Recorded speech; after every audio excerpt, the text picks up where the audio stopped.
Imagine the solar system as a quiet neighborhood. The planets orbit like well-behaved tenants, each keeping to their circular driveways, and the sun sits in the middle, an old, glowing landlord collecting light instead of rent. Everything seems predictable, almost boringly so, until one day, the cosmic doorbell rings. Suddenly, an unfamiliar shape streaks across the sky, fast, silent, and utterly out of place. It doesn't move like anything we've seen before. It's as if someone threw a cosmic boomerang from another galaxy, and it decided to drop by for a quick fly-through. That's exactly what happened in late 2017. When astronomers spotted something that didn't belong. It wasn't from around here. It was the first recorded visitor from beyond our solar system, later named Oumuamua. And it wouldn't be the last.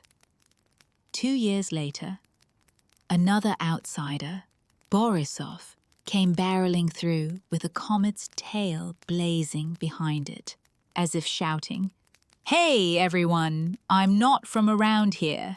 And then, in 2024, a third traveler appeared, 3IATLAS, quieter, fainter, but no less intriguing.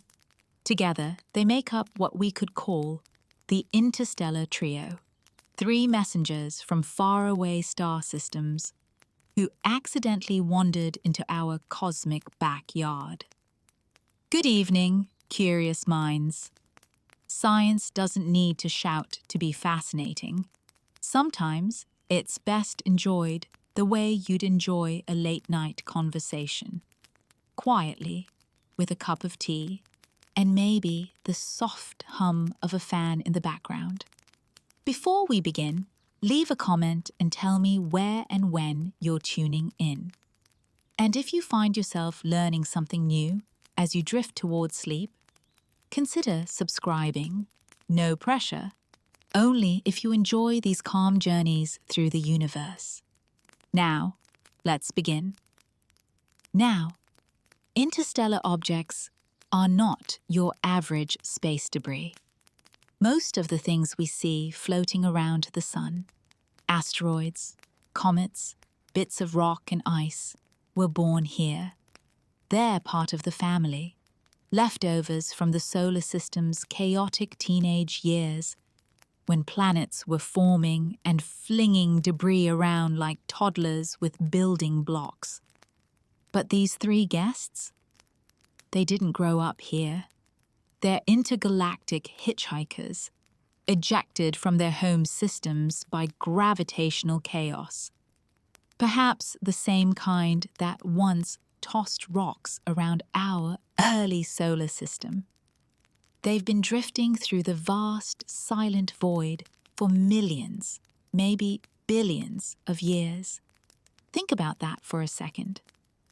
Each of these objects has traveled a distance so vast that light itself would take decades or centuries to cover it. They've seen things our telescopes can't even imagine. The dusty outskirts of alien planetary nurseries, the glow of unfamiliar stars, the darkness between galaxies, and then, one random day, they just wandered into our neighborhood. There's no plan, no cosmic itinerary. Space doesn't do travel schedules. These are true wanderers, slipping silently through the gravitational pull of one star after another, like cosmic drifters passing through towns, without ever stopping for gas. The thing is, our solar system doesn't often get visitors. It's not exactly easy to stumble into, to enter from interstellar space.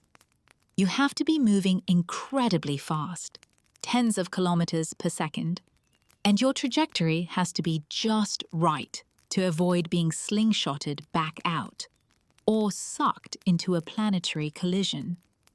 So when one of these interstellar travelers shows up, astronomers take notice. They drop their coffee, aim their telescopes, and start calculating orbits faster than you can say, unidentified flying object. The discovery of these visitors was more than a scientific curiosity. It was an existential jolt. For decades, astronomers suspected such wanderers might exist, but they had never actually caught one in the act. Then suddenly, in just a few short years, we found 3. It's as if we spent centuries wondering if anyone would ever knock on the cosmic door. And then 3 guests showed up back to back, holding stardust and mystery in their metaphorical pockets.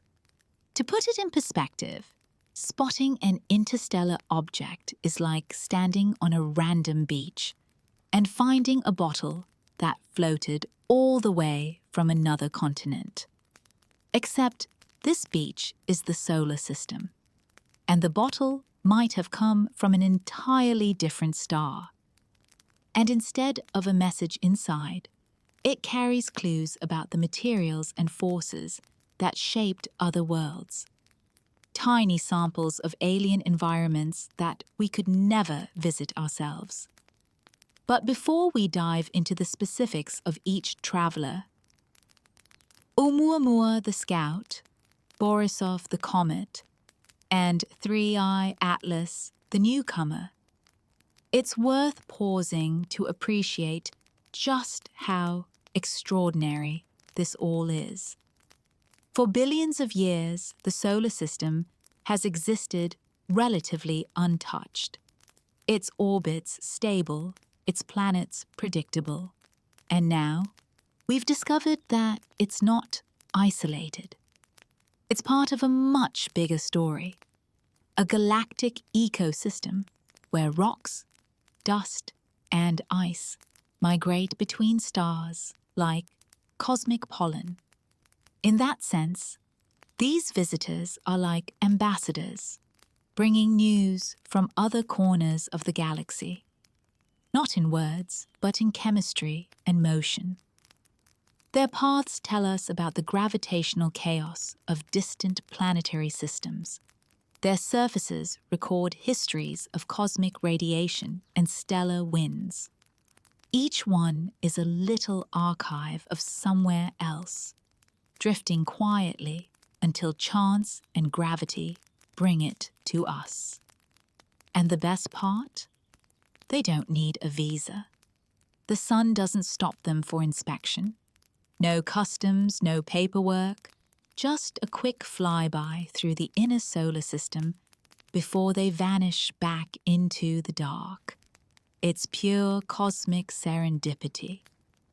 So, as our story begins, picture these 3 visitors as characters in a cosmic drama. Oumuamua, the mysterious and aloof traveler that defied expectations.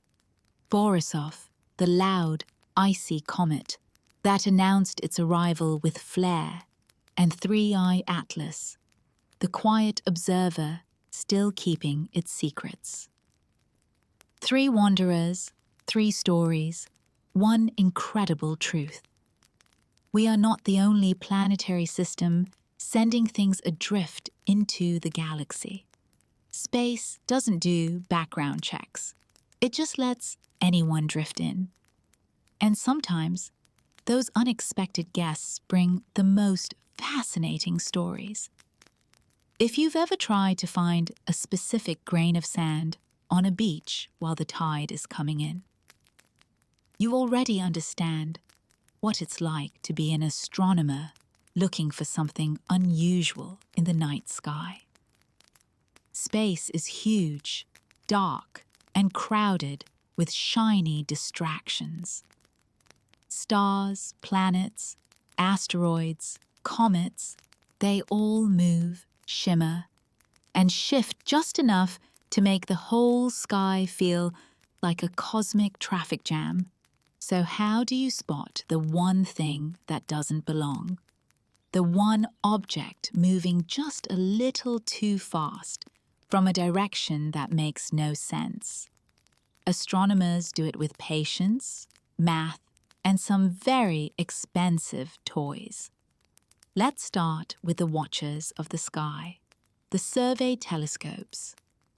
One of the heroes of this story is PAN-STARRS, short for the Panoramic Survey Telescope and Rapid Response System. It sits on the summit of Haleakala in Hawaii, a place where the air is so clear you could probably see your own curiosity reflected in the stars. PAN-STARRS doesn't just take pretty pictures of the heavens, it scans the same patches of sky over and over, night after night, looking for anything that moves. You could think of it as the universe's security camera. Then there's ATLAS, another Hawaiian-based system whose name sounds like a comic book hero, but actually stands for Asteroid Terrestrial Impact Last Alert System. Its mission is to spot things that might get too close, potentially hazardous asteroids, for example. But in the process, it's also perfect for catching anything zipping through that clearly doesn't belong. ATLAS watches for movement the way your cat watches for a laser dot. Small shifts, sudden streaks, the subtle signs of motion that most of us would never notice. Here's how it works. Every night, telescopes like PAN-STARRS and ATLAS take countless images of the sky. Computers then compare those images, pixel by pixel, to find tiny specks that have shifted position. Most of these are familiar solar system residents: asteroids circling the sun, comets making their predictable returns. But once in a rare while, something shows up moving too fast or in the wrong direction. That's when astronomers start whispering to each other like detectives who found a suspicious footprint. Picture this. You're on a highway where all the cars are cruising east at steady speeds. Suddenly, you notice one vehicle blasting west at twice the limit. Headlights glaring, windows down, and music from another planet. That's an interstellar object. Its speed, its direction, and its sheer disobedience to local traffic laws tell you it's not from around here. Astronomers use math to confirm this cosmic rebellion. Once they have multiple observations of the object's position, they calculate its orbit, the curved path it follows under the sun's gravity. Everything bound to the sun, from Mercury to the farthest icy rock, moves in an ellipse. But an interstellar object's path isn't elliptical, it's hyperbolic. That's a fancy way of saying it's not coming back. Its trajectory curves just enough to swoop around the sun once before vanishing into the void again, never to return. And then there's the velocity test. If the object is moving faster than about 42 kilometers per second, the sun's escape velocity, it's too energetic to be captured. It's not a local. It's a cosmic tourist speeding through on a one-way trip. Once this data rolls in, astronomers start running simulations. They trace the object's path backward in time, trying to figure out where it came from. Most of the time, the trail leads straight out of the solar system. past the orbits of the outer planets, into the darkness between stars. It's like looking at a meteor's smoke trail and realizing it started somewhere over the next continent. Of course, finding these objects isn't just about noticing them, it's also about recognizing them fast enough. They move quickly, and they don't stay visible for long. By the time astronomers confirm that an object might be interstellar, it's often already leaving. Imagine trying to photograph a cheetah sprinting through a fog bank using a camera that takes 5 minutes to focus. That's astronomy for you. And the stakes are high. Every observation matters, because once the visitor is gone, it's gone. There's no chasing it down. That's why modern telescope networks have started automating everything.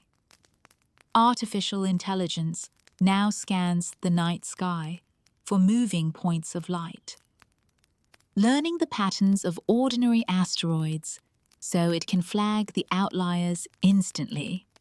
The goal is to spot the next interstellar object early enough to study it in detail, or maybe even send a probe to greet it. Still, spotting one is a little like catching lightning in a bottle. The sky is enormous, the visitors are rare, and even the best telescopes can only monitor a small fraction of the heavens at a time. For all we know, dozens of interstellar objects might have zipped through unnoticed before we had the right tools to see them. The ones we've found, Oumuamua, Borisov, and now 3IATLAS, could be just the beginning of a long list of cosmic passers-by waiting to be discovered.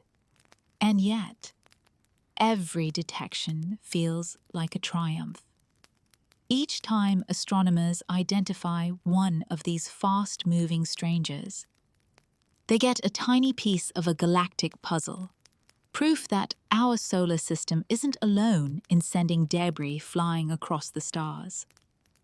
It's a reminder that the universe is far more interconnected than we once thought.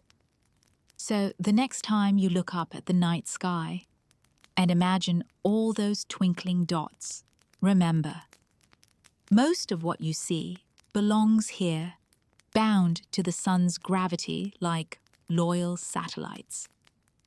But somewhere out there, maybe even right now, another tiny object could be hurtling our way from a distant star system, silent, ancient, and completely unaware that a bunch of humans on one small planet are ready to point every telescope they have just to say, "Hey, you don't look like you're from around here." Spotting cosmic strangers takes science, patience, and a dash of luck. But when you find one, you're not just seeing a rock.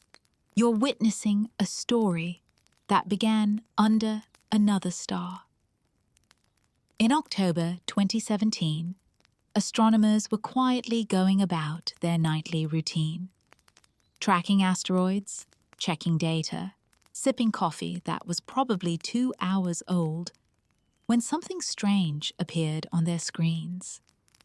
It was small, dim, and moving far too fast for comfort.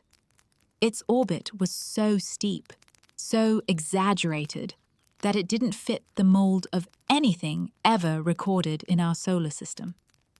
For a brief, dizzying moment, scientists everywhere had the same thought.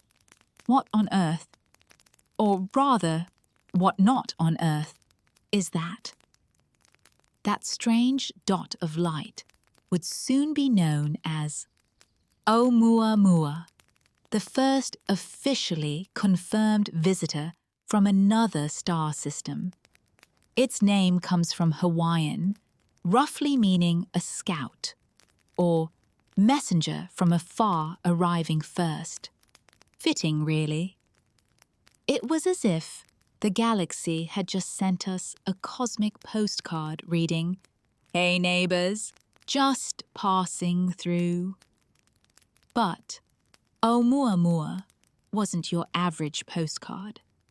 It was the kind that makes you squint and say, "Is this abstract art or alien handwriting?" When the Pan-STARRS telescope first spotted it, astronomers noticed right away that it was unlike anything they'd seen before. It wasn't glowing like a comet, which meant no visible gas or dust trailing behind it. Yet, it wasn't moving like a normal asteroid either. It was too fast and too weirdly shaped. Estimates suggested it was up to 10 times longer than it was wide, like a cosmic cigar. Or, depending on your imagination, a deflated space banana.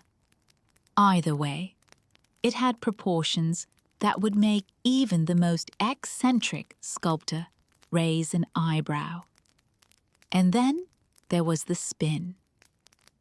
Oumuamua tumbled through space, end over end, like a dropped pen caught in slow motion. Most objects in space rotate around a stable axis, but this thing looked like it couldn't decide which way was up. It was as if someone had flicked it across the solar system just to see what would happen. Astronomers measured its brightness changing as it spun, like light glinting off a tumbling shard of metal, and used that to guess its shape. The result? Extremely elongated, possibly flattened, definitely strange. But the real kicker came when it started accelerating. After it swung around the sun and began its exit, scientists realized it was moving slightly faster than gravity alone could explain. It wasn't just coasting, it was somehow giving itself an extra push. Normally, a comet does that when sunlight heats its icy surface and creates jets of vapor that act like tiny thrusters. But Oumuamua showed no signs of gas, no visible coma, no tail. It was like watching someone run faster without moving their legs. Cue the confusion. Some researchers proposed it was made of exotic hydrogen ice that evaporates invisibly, producing thrust without a visible trail. Others suggested it was a fractal dust structure, lightweight, porous, and easily pushed by solar radiation, like a giant cosmic dust bunny. And then, of course, came the more headline-friendly hypothesis. Maybe it was artificial.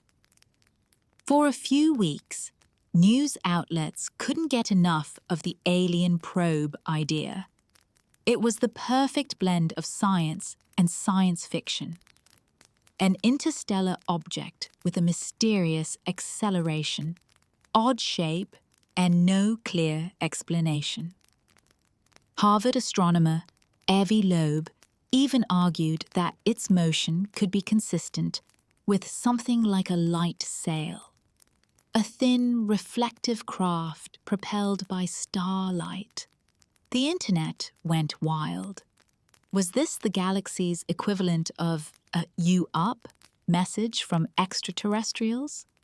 Most scientists, of course, took a deep breath and said, probably not. The simplest explanation was still natural, something ejected from another planetary system long ago, slowly reshaped by collisions, radiation, and time. But even the skeptics had to admit, Oumuamua was weird in the way that makes science fun again. It came from another star system and left faster than you can say unidentified flying weirdness. By the time telescopes had truly locked onto it, Oumuamua was already heading out. It spent only a few brief weeks within reach of our instruments, and then it was gone forever. The first interstellar visitor to our solar system had appeared, baffled everyone, and then ghosted humanity in the most literal way possible. What made it so special wasn't just its strangeness, but what it represented. For the first time, we had physical proof that chunks of other star systems could and did drift between the stars. It wasn't just theory anymore. It was reality, zipping past our sun at over 87 kilometers per second. That's fast enough to go from Earth to the moon in under 5 hours. And in that brief encounter, Oumuamua taught us a lot. It reminded astronomers that the universe doesn't owe us tidy categories. Just because we've labeled things asteroid and comet doesn't mean everything fits neatly in those boxes. The cosmos is more creative than we are. It also showed us the value of keeping our cosmic eyes open. If one interstellar object could pass through our neighborhood unnoticed until it was nearly gone, how many others had done the same over the past 4 billion years? Oumuamua became a symbol, a kind of interstellar muse, inspiring new questions, new technologies, even new missions. Space agencies began discussing how to catch the next one before it escaped. Because now we knew they were out there, drifting silently between stars, carrying secrets from worlds we'll never see. In the end, Oumuamua might not have been an alien craft or cosmic prank. It might have been something as mundane as a fractured shard of rock or ice, ejected from its home system by gravitational chaos eons ago. But even so, its story captured the imagination of billions. It reminded us that space isn't empty. It's alive with motion, mystery, and the occasional visitor from beyond. The next time you hear about a faint, fast-moving dot on a telescope's image, remember that moment in 2017 when humanity realized we'd just been brushed by something ancient and foreign. Oumuamua didn't stay long, but its visit changed the way we look at the sky. Because once the universe drops by unexpectedly, you never look at your front door or your star system the same way again. When Oumuamua shot through the solar system, it didn't just move, it misbehaved. Every rock, comet, and speck of dust that circles the sun obeys one fundamental rule. Gravity is the boss. You fall toward the sun, you swing around it, and then you keep moving according to predictable math. But Oumuamua, well, it didn't seem to get the memo. After it rounded the sun, astronomers noticed something odd. It was accelerating ever so slightly, speeding up faster than gravity could account for.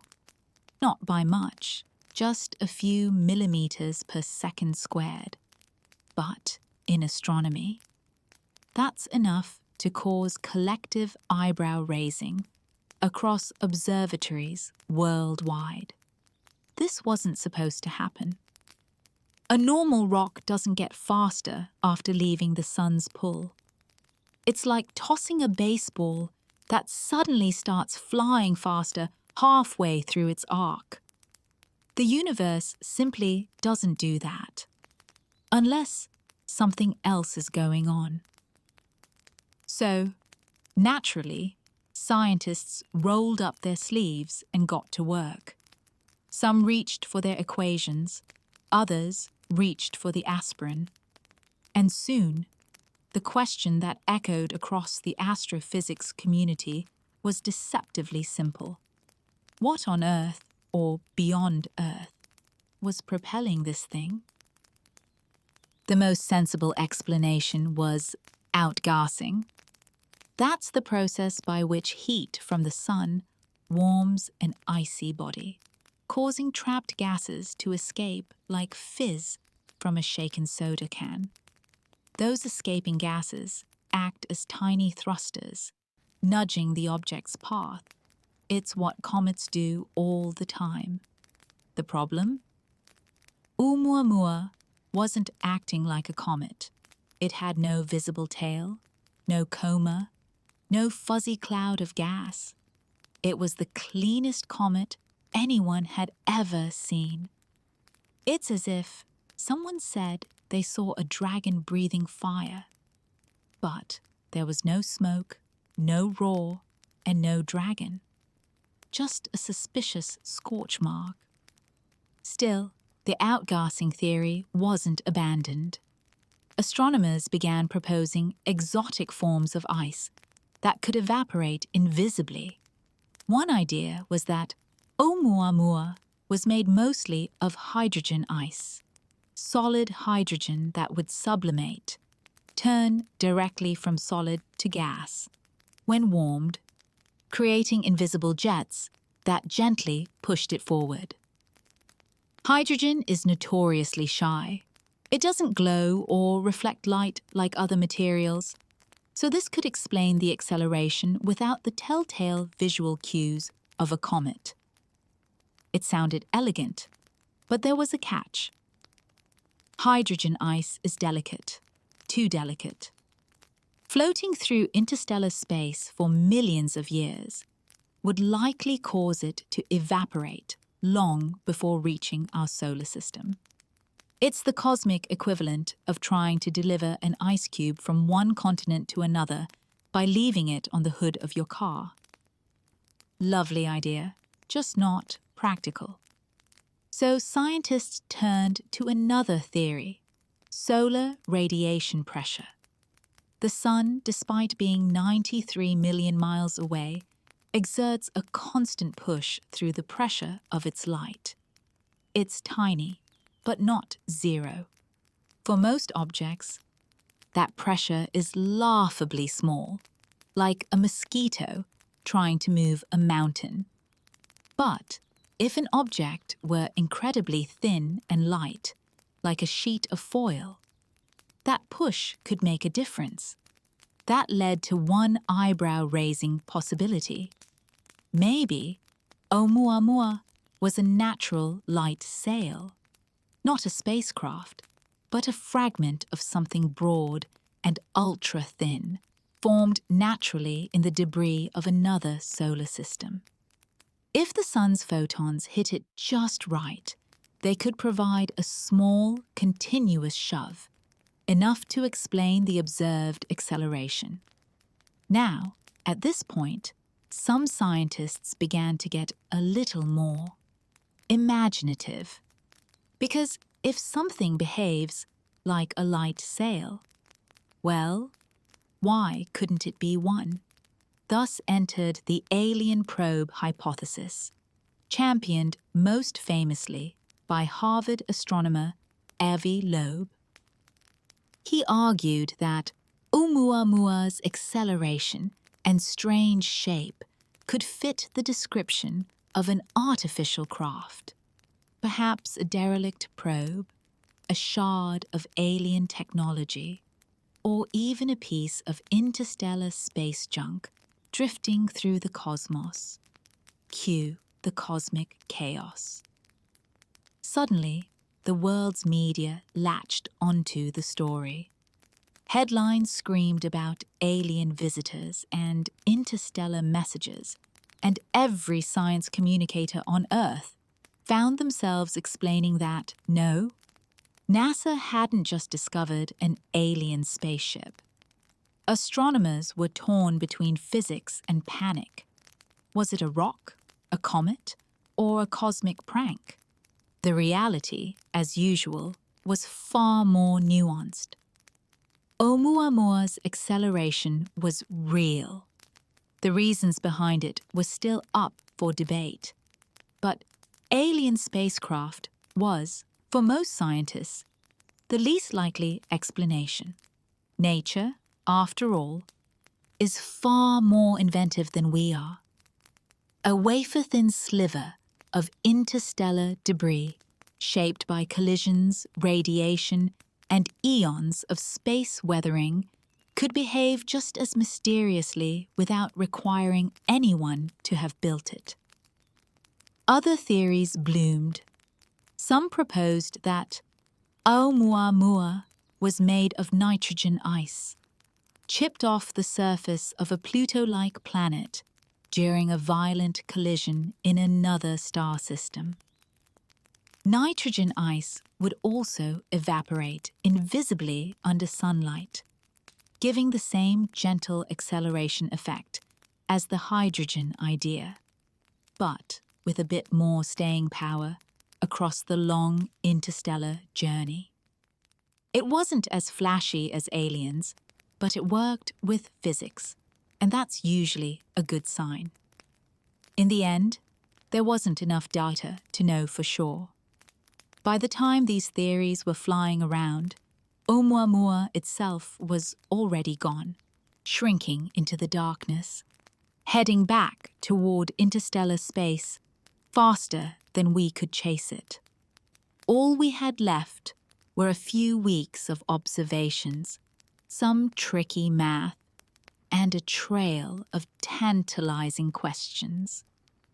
And maybe that's what made Oumuamua's motion so haunting. It broke the rules just enough to keep us guessing. It reminded us that the universe doesn't always color inside the lines. It can draw curves we don't expect, write equations we haven't solved, and send us riddles in the form of tumbling cosmic cigars. The mystery of Oumuamua's motion isn't just about what pushed it. It's about what it revealed. That space still has the power to surprise us. That even in the age of high-tech telescopes and precise models, the cosmos can still pull a trick that makes us scratch our heads and wonder if we've only begun to understand its deeper mechanics. Whatever propelled it, ice, light, or something we haven't yet imagined, Oumuamua left behind more than a puzzle. It left a challenge, a dare, almost, to look harder, think deeper, and stay humble in the face of a universe that loves to remind us. You might think you've seen everything, but you haven't seen me yet. 2 years after the cosmic enigma of Oumuamua left astronomers blinking into their coffee cups, another unexpected visitor came barreling through the solar system. But this one, unlike its mysterious, silent predecessor, was the kind of guest who announces their arrival with fireworks, perfume, and a playlist of comet hits from the dawn of time. Its name was 3I Borisov, and it was a comet with flair. The 3I in its name means it was the second recognized interstellar object. The sequel, though this one was less mystery thriller and more science documentary. The Borisov part comes from the man who discovered it. Gennady Borisov, an amateur astronomer from Crimea. And yes, you read that right, amateur. While billion-dollar observatories scan the skies with fleets of robotic telescopes, Borisov was quietly working from his personal observatory, tinkering with a homemade telescope of his own design. One late August morning in 2019, he spotted a fuzzy object moving just a bit differently from everything else. It was faint, fast, and had the distinct glow of a comet. Except when astronomers calculated its orbit, they realized it wasn't circling the sun. It was flying through the solar system, coming from deep interstellar space. Cue applause, confetti, and a few stunned scientists. Borisov had done it. He had found the second ever interstellar visitor. The first one we could confidently call a comet from another star. And unlike the cryptic and cigar-shaped Oumuamua, Borisov was gloriously familiar. It had a coma, the glowing halo of gas that surrounds a comet's icy core when sunlight warms it.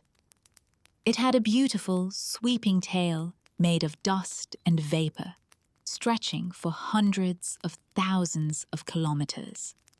You could say that if Oumuamua was the mysterious loner, Borisov was the talkative tourist leaving a glitter trail everywhere. For astronomers, this was a relief. Oumuamua had been so strange that it almost felt like an anomaly, a cosmic trick that might never repeat. But Borisov behaved like a proper comet should, melting, venting, and shining as it raced past the sun. This one didn't defy physics. It embraced it.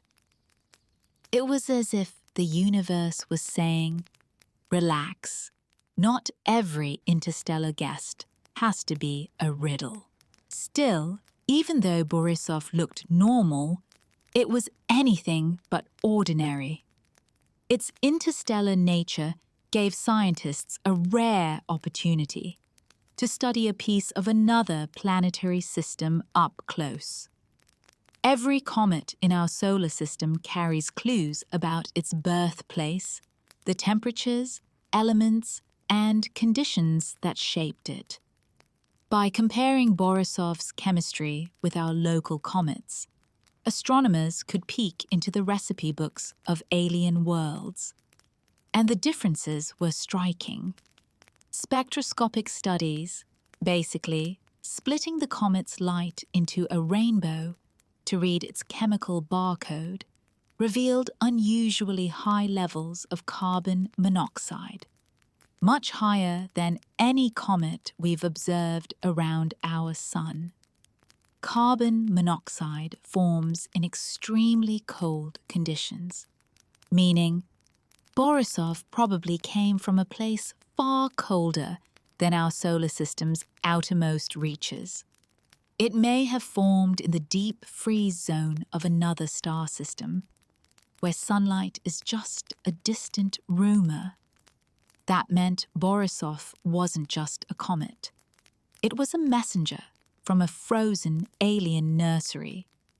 Each molecule it released was a whisper from another world, a sample from a star system so distant that its light might take centuries to reach us. What made the discovery even more poetic was the timing. Borisov entered our solar system at a moment when telescopes and instruments were more capable than ever. We could observe its chemistry, measure its dust grains, track its outflow, all things we couldn't do with Oumuamua before it vanished. The Hubble Space Telescope even managed to capture images of Borisov's tail stretching across the void like a faint, glowing signature. And for all its drama, Borisov didn't linger. Like any self-respecting interstellar traveler, it made its brief visit, looped past the sun, and then continued on its way. But during its flyby, it taught us something profound. Interstellar visitors aren't one-off miracles. They're part of the galaxy's natural rhythm. When planetary systems form, they fling enormous amounts of debris into space. Billions of icy bodies escaping their home star's gravity. Over millions of years, those ejected objects drift between the stars, like cosmic pollen carried by galactic winds. Borisov was proof that the galaxy is constantly exchanging material. A grand celestial swap meet where every solar system contributes a few trinkets. This discovery also recalibrated our expectations. If two interstellar objects could appear within just a couple of years, after billions of years of none, then maybe they weren't so rare after all. The only reason we hadn't seen them before might be that we weren't looking carefully enough. Modern telescopes like Pan-STARRS and ATLAS had finally given us the cosmic glasses needed to spot them. Borisov's behavior also provided a comforting kind of normalcy after the confusion of Oumuamua. It was a reminder that not every mystery has to break the rules of physics to be fascinating. Sometimes, beauty lies in familiarity, the shimmering tail, the dusty halo, the graceful arc of a comet, doing exactly what comets do, just with a passport from another star. And yet, even as Borisov looked normal, its very existence was revolutionary. For the first time, we were watching a comet from another solar system react to our sun's warmth. It was like witnessing an alien traveler adjust to our climate, melting, glowing, adapting, then drifting back home. When Borisov finally faded from view, scientists had gathered enough data to last decades. They'd measured its gases, analyzed its dust, and even speculated about its structure. Probably a loose, crumbly snowball like our local comets. But knowing it came from somewhere else added an extra layer of wonder. Somewhere out there, around a distant star, another world's gravity once hurled Borisov into the void. It traveled for uncountable ages before arriving here, just long enough for us to say hello and watch it sparkle. So, if Oumuamua was the riddle that made us scratch our heads, Borisov was the reassurance that the universe still follows its own logic, even when it surprises us. It showed that interstellar wanderers are real, tangible, and probably frequent. And as Borisov faded into the dark, humanity looked up once more, ready for the next traveler to appear, wondering what story it would tell, and from which faraway sun it had come. When Borisov blazed through the solar system in late 2019, astronomers didn't just watch it, they dissected it. Not literally, of course. Space surgery isn't quite in our technological toolkit yet, but they did perform what you might call a chemical autopsy. An analysis of its gases, dust, and molecular fingerprints to uncover where it came from and what it was made of. In essence, they wanted to peek at its recipe card. The difference is that instead of scalpels and microscopes, scientists used telescopes and spectra. They split Borisov's light into its component colors, just like a prism creates a rainbow, and looked for telltale absorption lines, those tiny dips in brightness where specific atoms or molecules steal a bit of light. Each chemical element has its own unique set of lines, like a barcode. By decoding that barcode, astronomers could tell exactly which ingredients Borisov carried in its icy luggage. And the results? Deliciously strange. Right away, Borisov announced itself as no ordinary comet. Its coma, that glowing cloud of gas surrounding its nucleus, contained an unusually high concentration of carbon monoxide. Now, comets in our solar system also have carbon monoxide, but in modest amounts. Borisov's levels were off the charts, dozens of times higher than what we typically see from comets that formed near our own sun. It was as if the cosmic chef had gone overboard on the seasoning. That single finding told scientists a lot. Carbon monoxide only survives as ice in extremely cold environments, places colder than any region where comets form in our solar system. That meant Borisov's home system must have had regions far beyond what we consider the snow line, the point where gases can freeze into solids.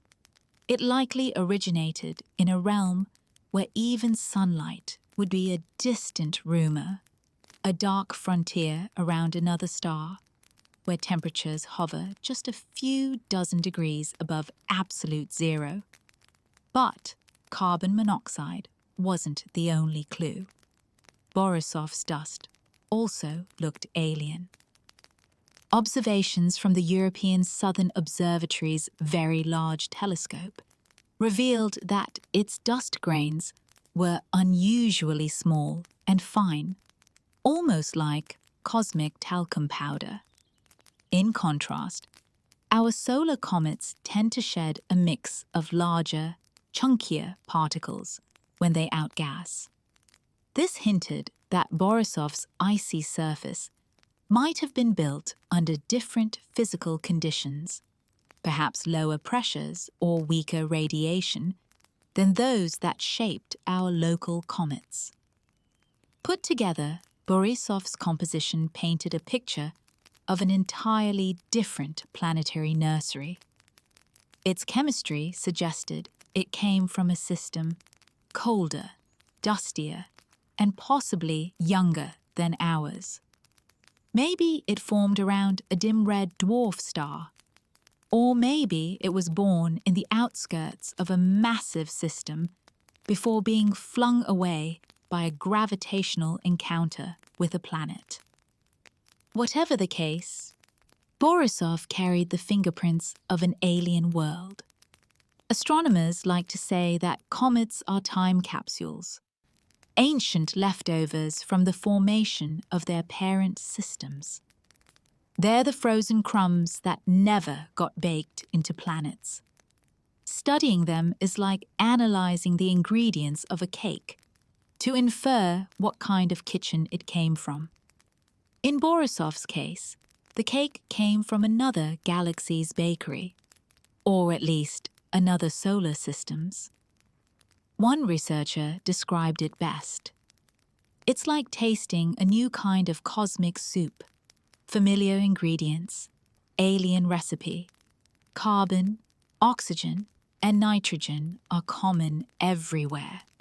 But the proportions, the way those elements are mixed and frozen, tell us about the unique environment where they formed. Borisov's strange blend shows that while the building blocks of planets might be universal, the way they come together can vary dramatically from one star system to another. Hubble's observations added even more depth to the story. As Borisov sped away from the Sun, its coma remained unusually stable. Most comets flare up, sputter, or fragment as they heat and cool. Borisov, on the other hand, behaved like a calm professional. Steady brightness, steady activity.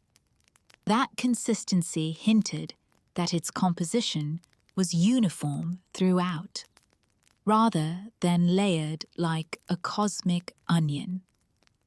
It might have been made entirely of the same materials from surface to core, suggesting a simpler, more pristine origin than most solar comets that have been reheated and reprocessed countless times.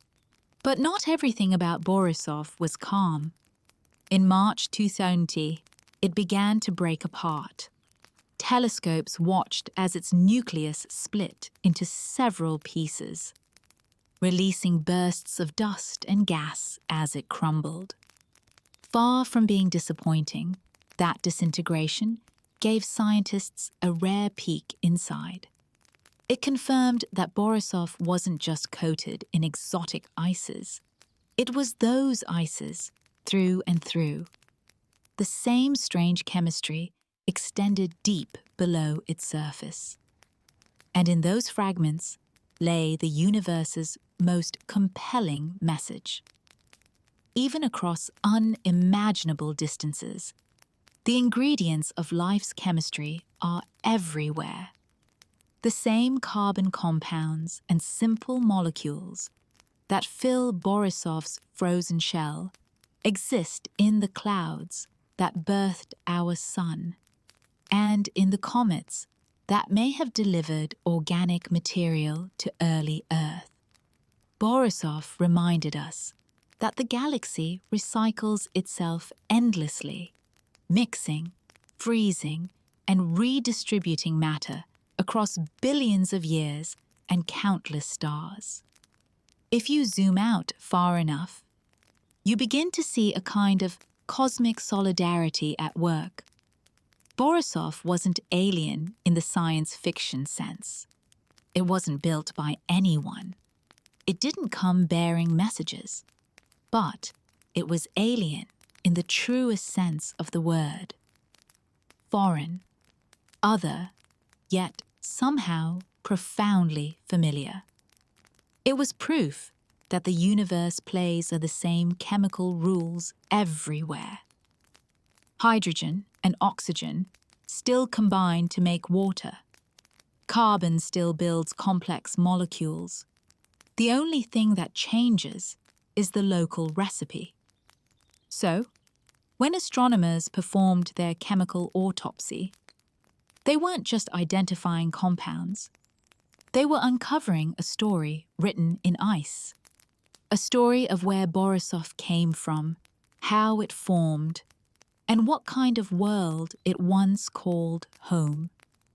Each spectral line was a sentence in that narrative.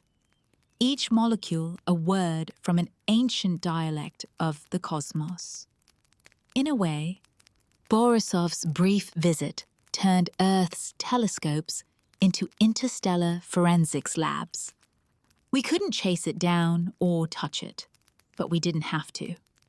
Its vapor, light, and dust told us everything we needed to know.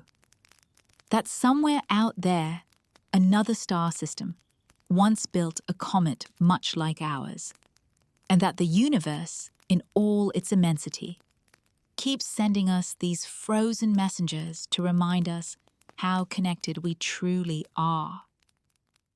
Here comes our third act in the Interstellar trilogy, 3IATLAS, also designated C2025N1, discovered on July 1st, 2025, by the Asteroid Terrestrial Impact Last Alert System. ATLAS, survey telescope in Chile. It quietly rolled into our solar system from parts unknown, moving fast, distant, and faint. Atlas may not have the dramatic flair of its predecessors, 1I, Oumuamua, and 2I, Borisov, but it's here to remind us that space has a steady flow of tourists. What sets 3IATLAS apart begins with how it looked in the skies, or, for much of the time, how hard it didn't look.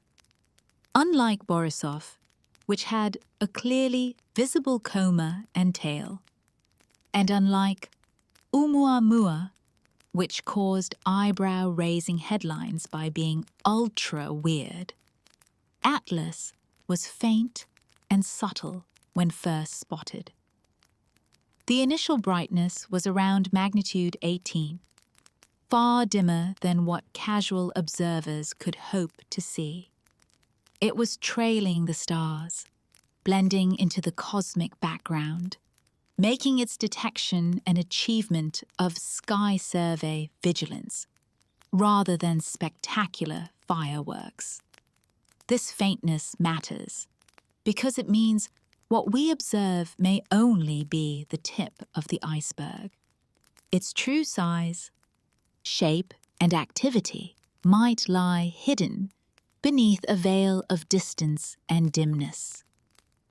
From the moment Atlas was identified as interstellar, researchers noted its hyperbolic trajectory and high speed, unambiguously non-bound to the sun's gravity. In other words, it isn't here to stay. It's a one-way guest. By analyzing its motion and speed, astronomers calculated that 3IATLAS will not loop back into orbit around the sun. Instead, it will swing by and return to the galactic wild. That alone places it alongside Oumuamua and Borisov as a genuine visitor from another star system. What's intriguing about Atlas is how it differs from those earlier guests. For instance, it appears to be older, very possibly much older than our solar system. One study estimates its age might be between 3 and 14 billion years, meaning it could predate the sun's birth. That's mind-boggling, a frozen relic from the early galaxy, drifting for eons across space before dropping in for a brief visit. It also appears larger. Some observational data suggests that the nucleus may be up to 20 kilometers, or even larger depending on assumptions. Though there is uncertainty because the coma makes the size hard to pin down. Many of the earlier interstellar objects were small, or at least appeared small. Atlas gives us a chance to study one that might have more bulk if we can tease out the nucleus from the noise. Then there's its chemistry and activity, subtle but convincing signs that it is comet-like, though still shaded in mystery. Early spectroscopy indicates the presence of water ice, carbon dioxide, carbon monoxide, and various organic molecules. That tells us this is not a lifeless rock silently rolling through space, but something that, when warmed by the sun, begins to respond, releasing gas and dust. The faint tail and coma begin to form. In this sense, it behaves more like Borisov than Oumuamua, though with its own quirks. One interesting twist is that the observation geometry and the object's faintness mean that the full extent of its activity is still uncertain. Because it is dim and still relatively distant from the sun, Earth, astronomers must work harder to detect subtle signs of outgassing or dust release. Consequently, 3IATLAS offers something of a slow reveal. It's the guest who arrives quietly, stays low-key at the party, and gradually pulls out something fascinating. What does this all mean for science? Quite a lot. Because Atlas is older, larger, and possibly more normal comet-like than the ultra-weird Oumuamua, it provides a different kind of data point. The fact that we now have 3 interstellar objects, each very different in behavior, strengthens the case that interstellar visitors are a regular part of the galaxy's material exchange, and not just one-off flukes. If one interstellar visitor is weird and another is more familiar, then the population as a whole must encompass a spectrum of types. Moreover, 3IATLAS gives us another sample without leaving home. We can measure its velocity, trajectory, chemical signatures, dust properties, size estimates, and more. With each measurable parameter, we compare it to objects formed around our Sun. And when we see differences, we learn something about how other systems build comets. What kind of ices they incorporate, how long they've drifted, what kind of radiation exposure they've had, and so on. There's also the promise of improving detection statistics. Because this object was found thanks to improved survey telescopes and sky monitoring networks, it highlights the notion that we may soon detect many more interstellar visitors. ATLAS, the survey that spotted it, was originally conceived as a planetary defense system for near-Earth asteroids, yet here it is catching interstellar visitors. And as detection technology ramps up, for example, the forthcoming Vera C. Rubin Observatory, we may move from 3 known examples to dozens or more. 3IATLAS then becomes one of the first in what might be a broader population, not an oddity. Finally, even though Atlas doesn't dazzle, its subtlety is part of its story. It reminds us that cosmic visitors might often slip by quietly, unnoticed, until our instruments get good enough. The fact that this object was initially faint and only identified thanks to survey system diligence suggests that many similar passers-by may have already gone undetected. Atlas is gently hinting at the tip of a much larger iceberg. So as it swings onward, heading back out into the interstellar void, 3IATLAS leaves behind more than a faint trail of dust and gas. It leaves behind questions and possibilities. How common are such visitors? What do their chemical compositions tell us about other star systems? How many have passed by Earth undetected? And what will the next one bring?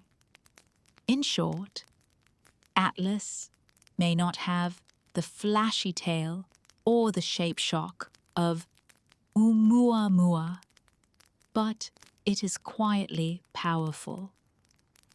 It affirms that our solar system is not a sealed bubble, and that the galaxy constantly sends travelers across star systems, carrying stories from elsewhere. And for that alone, it deserves our attention. Not every cosmic wanderer that zips past the sun earns the title of interstellar. Space is full of moving things. Asteroids, comets, dust, the occasional spacecraft on a one-way ticket to nowhere. But very few actually come from beyond. So how do astronomers tell when something isn't a local? How can you look at a streak of light across the heavens and say, "Ah, yes, that rock definitely wasn't born here"? The answer lies in orbital dynamics, the secret language of motion written in gravity's ink. Every object influenced by the sun follows a curve through space, and that curve can tell you its whole life story.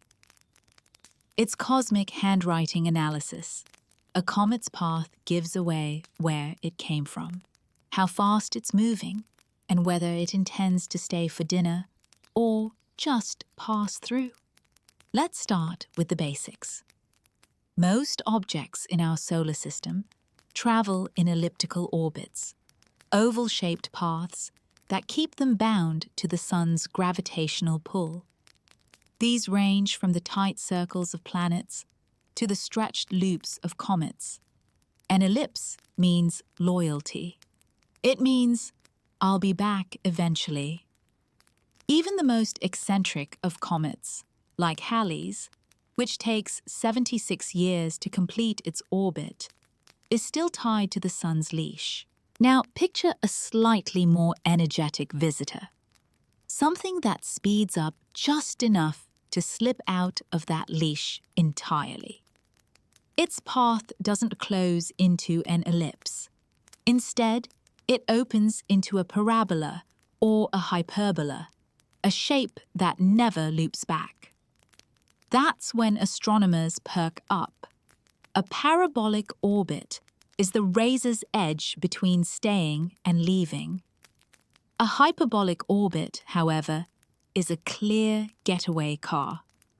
It means the object is moving too fast to ever be pulled back. This too fast part is key. Every celestial body has an escape velocity, the minimum speed you need to break free of its gravity. For the sun, that number at Earth's distance is about 42 kilometers per second. That's roughly 150,000 kilometers per hour. If something is moving faster than that, it's not bound to the sun. It's not one of ours. That's the first big clue astronomers look for: excess velocity. If an object is moving faster than the sun can reel it in, it must have come from somewhere else.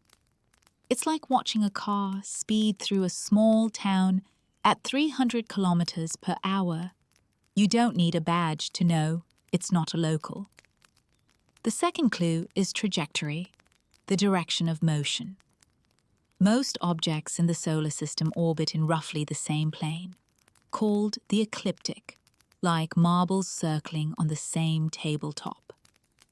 An interstellar visitor, however, often swoops in from a completely different angle, cutting across the plane like a rogue frisbee. It's the celestial equivalent of someone entering a revolving door from the wrong side. Combine the two, an unusually high speed and a weird incoming direction, and astronomers start suspecting an outsider. Once enough observations are made, they calculate the orbit precisely. If the object's eccentricity, that's a number describing how stretched its orbit is greater than 1, congratulations. It's officially interstellar. Of course, explaining this with math isn't nearly as fun as imagining a cosmic detective story. The sun plays the role of the gravitational detective, and every rock in space is a potential suspect. The sun keeps most of them on record. It knows their orbits, their speeds, their habits. But occasionally, something strange whizzes through the neighborhood. The sun checks its files. No match. It runs the trajectory backward and realizes the object didn't come from the asteroid belt or the Oort cloud. It came from the outside. And that's when the sun metaphorically sighs, puts on its sunglasses, and mutters, "Well, this one's not from around here. If it's moving too fast to be from here, it's probably from out there." That's the golden rule of interstellar identification. But the process isn't always instant. When astronomers first spot a new object, they only have a handful of data points, snapshots taken across hours or days. Early on, they can't always tell whether it's bound or unbound. It's a bit like watching a stranger jog past your window. You can't tell if they're just circling the block or sprinting out of the town. Only after you watch them long enough do you realize they're not slowing down. That's exactly what happened with the first two interstellar visitors. Oumuamua initially looked like an ordinary asteroid, until astronomers realized its trajectory was far too steep and fast. Borisov, on the other hand, was recognized quickly. Its speed screamed foreign even before anyone measured its composition. With 3IATLAS, scientists knew within days that they were dealing with another interstellar traveler. By now, we've gotten good at spotting the outsiders. The beauty of all this is that orbital mechanics, this seemingly abstract, invisible mathematics, is actually a universal fingerprint system. The same equations that describe an apple falling from a tree also describe a comet racing through interstellar space. It's all gravity, all the time. And yet, out of that simple force, we can tell the difference between a homegrown rock and an immigrant from another star. One subtle but fascinating detail: interstellar objects not only enter on hyperbolic paths, but they leave even faster than they arrived. As they pass near the sun, they get a gravitational slingshot, a little boost of speed that sends them back into the galaxy like a stone flicked from a sling. Once they're gone, they're truly gone, off to wander for eons until perhaps they stumble into another solar system, startling another batch of astronomers somewhere else. So, when you think about what makes something interstellar, it's really about energy and direction. Too much speed, wrong trajectory, not bound by the sun. Those are the hallmarks. Everything else, its shape, color, or even whether it glows, is secondary.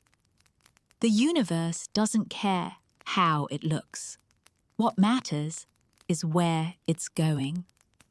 The next time astronomers announce they found a new interstellar object, remember what that means. It's not just a rock from space. It's a traveler whose journey began under a completely different star, possibly before our solar system even existed. It's a cosmic message, scrawled not in words, but in motion. And that, in its quiet, mathematical way, is a kind of poetry. The universe leaves trails of clues written in the paths of its wanderers, and every once in a while, we're lucky enough to read one as it passes through, before it vanishes again into the infinite dark.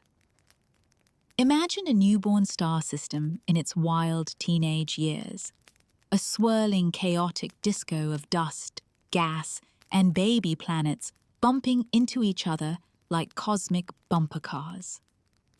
Gravity is the DJ, spinning everything into motion, and sometimes the dance floor gets a little too crowded. Planets shove smaller bodies aside, moons get tossed around, and chunks of rock and ice are flung out into the void like confetti. Most of that debris falls back or settles into stable orbits. But a lucky few achieve escape velocity and are hurled into deep space, never to return. And those rare escapees, they're the ones we eventually meet as interstellar visitors. Oumuamua, Borisov, 3IATLAS, and countless others we'll one day discover. Somewhere out there, a baby star sneezed, and billions of years later, the booger reached us. When astronomers talk about these objects' origins, they picture scenes like that. Young planetary systems behaving badly. The early stages of star formation are incredibly violent. A star ignites from a collapsing cloud of gas, and the leftover material spins around it in a flat, rotating disk. The nursery where planets are born. Within that disk, gravity plays favorites, gathering some clumps into planets while scattering others out of the way.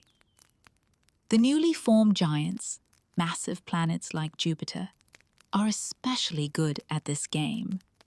They act as gravitational bouncers, flinging smaller bodies out of the system entirely. One strong gravitational encounter can accelerate a comet or asteroid to escape speed, sending it tumbling into interstellar exile. That's likely how Oumuamua, Borisov, and 3IATLAS began their journeys. Each one was born in a foreign solar system, grew up in the cold, and then got evicted by a gravitational shove. Once free, it joined the endless stream of interstellar debris drifting between stars. A population so vast that astronomers estimate there could be more rogue comets in the galaxy than there are stars themselves. The Milky Way might be less like a tidy neighborhood and more like a slow-motion snow globe, full of tiny ice shards endlessly floating from one star system to another. But to truly appreciate how far these objects have traveled, we need to talk about scale. The distances between stars are not just big, they're absurd. Even the nearest star system, Alpha Centauri, is over 4 light years away. That's about 40 trillion kilometers. If you drove there at highway speed, it would take you 50 million years, give or take a bathroom break. So when a comet or asteroid manages to cross that gulf, it's doing something extraordinary. Most interstellar objects move at speeds of around 20 to 100 kilometers per second. Fast enough to leave a solar system, but slow compared to light. At those speeds, even a relatively short galactic journey, say, from one star to the next, could take hundreds of thousands or even millions of years. That means when we spot one of these travelers, we're seeing an ancient relic that's been coasting through the galaxy since before humanity even existed. Think about that. A fragment of another world, forged around an alien sun that might not even exist anymore, slowly wandering through the galaxy for eons until chance and orbital geometry bring it close enough for us to notice. It's like catching a snowflake that fell from a storm a billion years ago. During those journeys, these objects endure the harshest environment imaginable, interstellar space. It's not the friendly, sunlight-warmed emptiness we see around the planets. It's an unimaginably cold, dark desert, where the temperature hovers just above absolute zero. Radiation from nearby stars slowly bombards their surfaces, darkening and weathering them over time. Dust collisions sand them down. Cosmic rays rearrange their molecules. By the time one reaches our solar system, it's less a pristine ice ball and more a scarred ancient relic, a survivor of the galaxy's long, slow erosion. The sheer endurance of these objects is humbling. They drift for millions or billions of years, untouched and unseen, guided only by the faint gravitational whispers of passing stars. Every so often, one of those encounters tweaks its trajectory slightly, like a gentle cosmic nudge, sending it on a new course. And eventually, by random chance, it passes close enough to our sun for us to spot it. That's what makes interstellar visitors so remarkable. When they appear in our telescopes, we're not just seeing something distant, we're seeing something timeless. Oumuamua may have been traveling for hundreds of millions of years before crossing our orbit. Borisov, according to simulations, could have left its home star system more than 1 billion years ago. 3IATLAS, based on its composition and estimated age, might have formed before our own solar system even existed. These aren't just space rocks, they're galactic time travelers, carrying in their atoms the chemical memory of the early universe. Their journeys also tell us something beautiful about the interconnectedness of the cosmos. The same gravitational forces that eject these bodies from their homes also scatter them across the galaxy, seeding other systems with foreign material. It's entirely possible that some of the dust that built Earth once came from another star, ejected in exactly the same way. In a very literal sense, the universe shares. Every planet, every comet, every rock is part of a grand exchange of matter, a galactic recycling program billions of years in the making. And the best part? It never stops. Every star system likely sends out thousands, maybe millions, of fragments over its lifetime. Some of them will drift forever. Others will eventually be captured by new stars, joining new families of planets.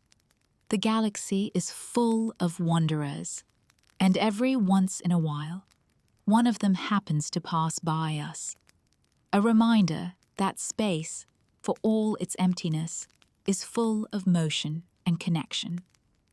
So when we watch a faint, fast-moving speck like Oumuamua or Borisov, we're not just seeing a visitor.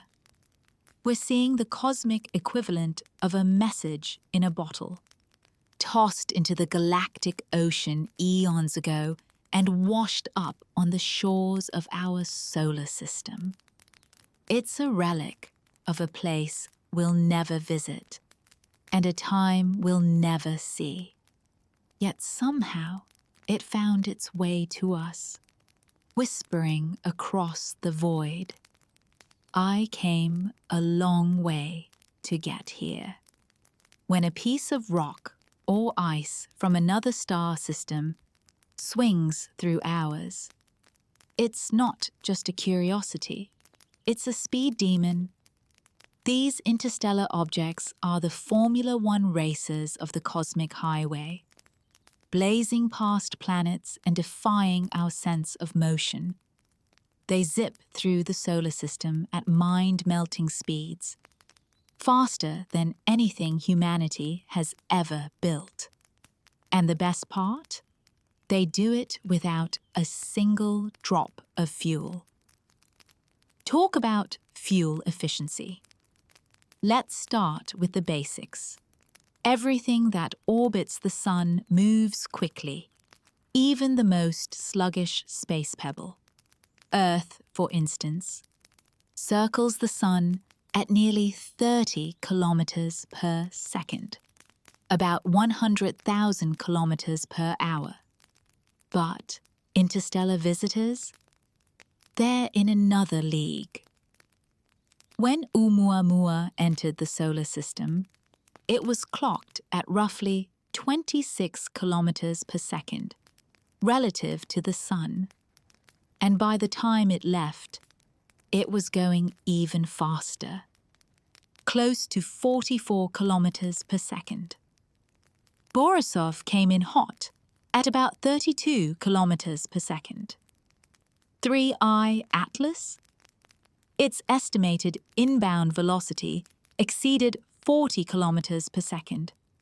And that's before it got the sun's gravitational boost. To put that in human terms, if you strapped a GoPro to one of these interstellar travelers, it would zip from Earth to the Moon in about 4 hours. Voyager 1, humanity's fastest and most distant spacecraft, launched in 1977 and is still limping along at a respectable 17 kilometers per second. But even that record-breaking probe would look like it's crawling in comparison. These rocks don't just travel fast, they live fast.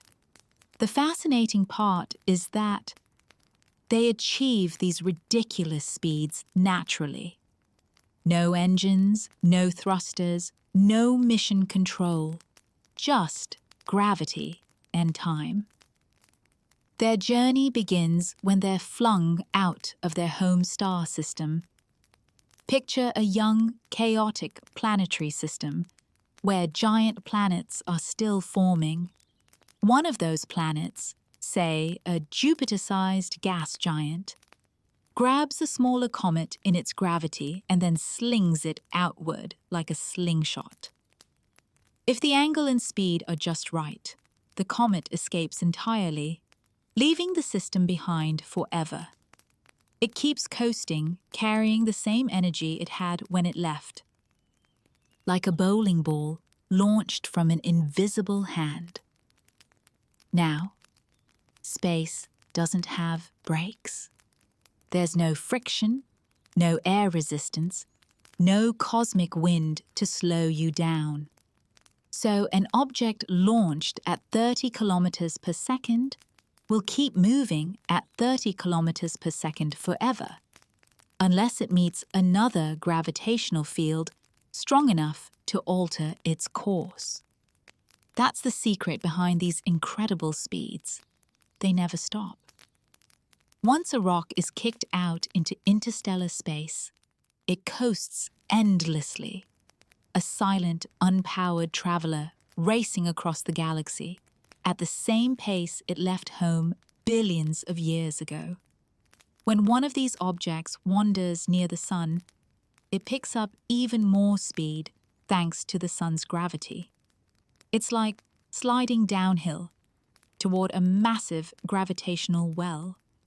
As it gets closer, it accelerates. As it swings around and heads back out, it carries some of that gained momentum with it. By the time it leaves the solar system, it's often moving even faster than it arrived.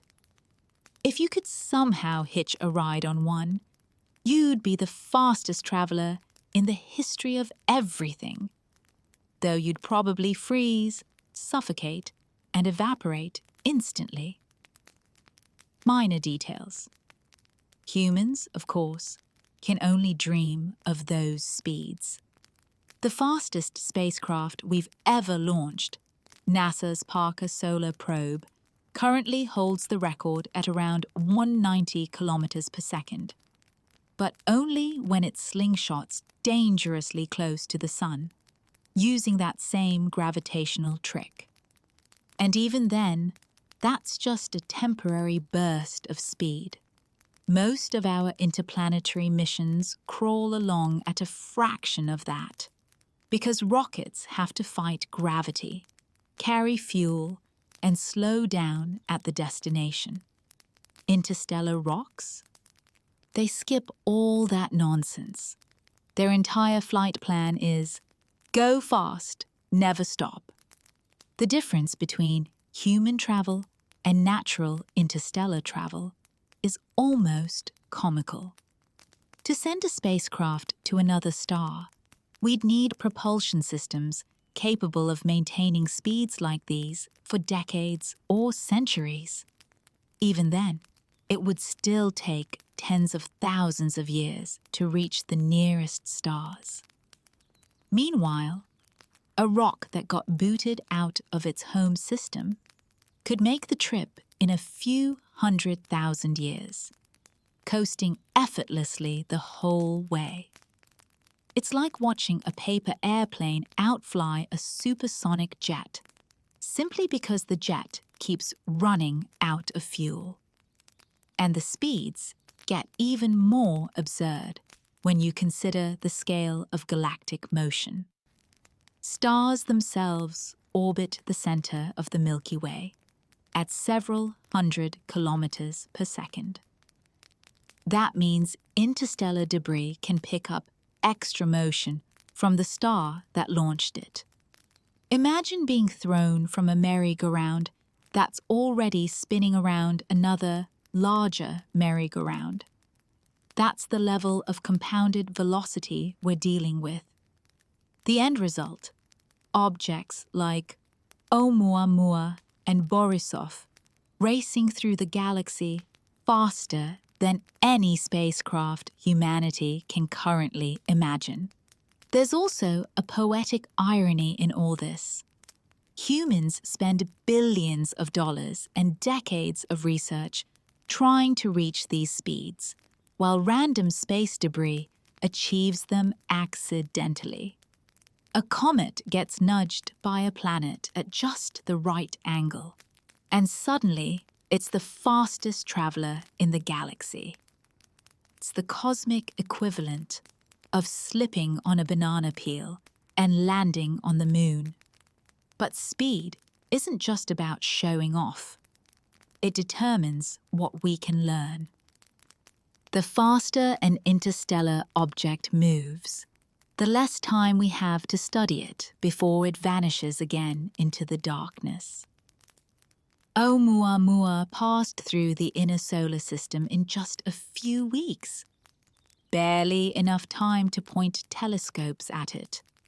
Borisov stuck around longer, but even it was gone within months. These are cosmic speed dates. Blink, and they're gone, leaving scientists with a notebook full of blurry photos and existential questions. Still, their velocity is what makes them special. Each one carries with it the kinetic memory of its birthplace, the leftover energy of another star's gravitational dance.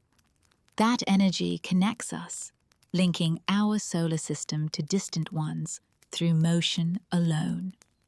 Every time we detect a new interstellar traveler, we're catching a glimpse of a galactic network in action. A silent ballet of rocks and ice moving at impossible speeds through an endless sea. So, the next time you think about space travel, remember this.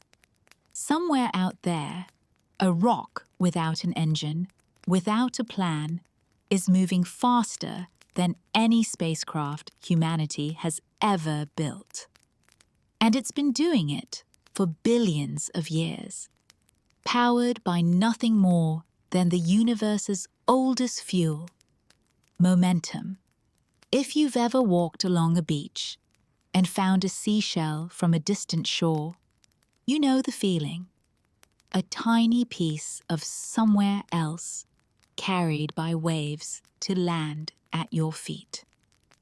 That's what interstellar objects are to astronomers. Souvenirs from alien coastlines washing up in the gravitational tides of our solar system. Each one, whether it's a tumbling shard like Oumuamua, a dusty comet like Borisov, or a faint traveler like 3IATLAS, is a message from another star system, written not in words, but in chemistry, structure, and motion. It's like receiving a rock sample from an alien beach without the shipping fee. What makes these visitors so scientifically valuable isn't just their novelty, it's that they're the only physical samples we have from other planetary systems. We can study exoplanets with telescopes, infer their atmospheres, and map their orbits, but we can't touch them or scoop up their soil. Interstellar objects, on the other hand, come straight to us. They're the messengers of the Milky Way, carrying with them the fingerprints of their home system's conditions. Take composition, for instance. Every interstellar visitor has its own chemical story. Borisov, with its carbon monoxide-rich ice, showed us that not all planetary systems are built under the same temperature rules. Its makeup suggests it formed in a region far colder than our solar system's outermost edges, perhaps around a dim, cool star, where even sunlight was scarce. Meanwhile, the peculiar reflectivity of Oumuamua hinted at a surface baked and altered by cosmic radiation during its million-year voyage. It was darker than most asteroids, but not icy enough to be a comet, suggesting its original materials had been stripped away, leaving a hardened interstellar veteran. And though we know less about 3I-ATLAS, its early spectra already whisper of water ice and carbon compounds, familiar chemistry, but frozen into a form that tells a very different tale of origin. What this teaches us is profound. Planetary systems across the galaxy follow the same broad principles. But the details, the exact recipes, are wildly diverse. The dust grains, the proportions of ice, the layering of materials, even the ratio of carbon to oxygen. All these things vary depending on a system's local conditions. By studying just a few interstellar visitors, we've already learned that other solar systems may forge their comets in regions colder, dustier, and chemically stranger than anything we see here.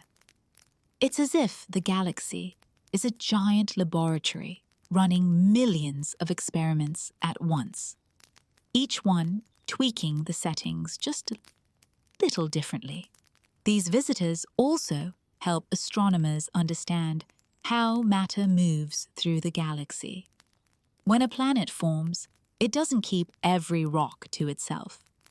Massive planets act as gravitational slingshots, tossing debris into space where it becomes part of the interstellar current. Over billions of years, those fragments drift between stars, creating a galactic exchange of materials.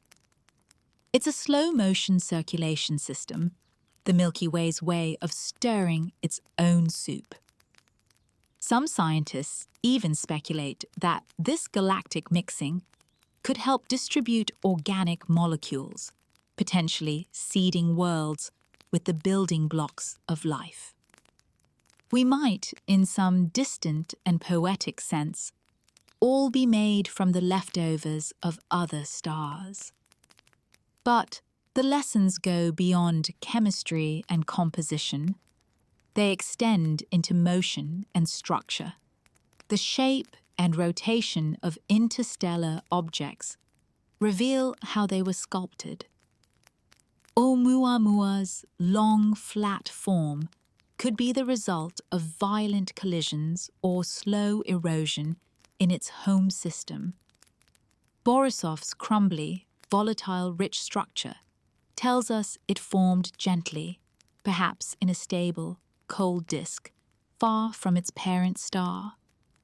Each one acts as a fossil record of its star's past, a physical imprint of how violent or calm that system's youth might have been.